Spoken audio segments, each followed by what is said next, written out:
اعوذ باللہ من الشیطان الرجیم بسم اللہ الرحمن الرحیم۔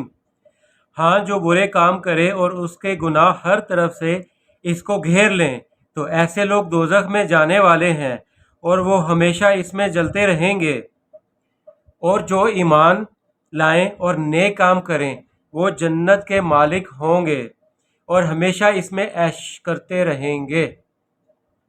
اللہ رب العزت ان آیات میں اس بات کی طرف اشارہ کرتا ہے کہ جس انسان کے گناہ اس کو ہر طرف سے گھیرے ہوئے ہوں وہ ہر وقت وہ گناہوں میں گھرا رہے تو وہ جنت میں نہیں جائے گا بلکہ دوزخ کی آگ میں ہمیشہ جلتا رہے گا۔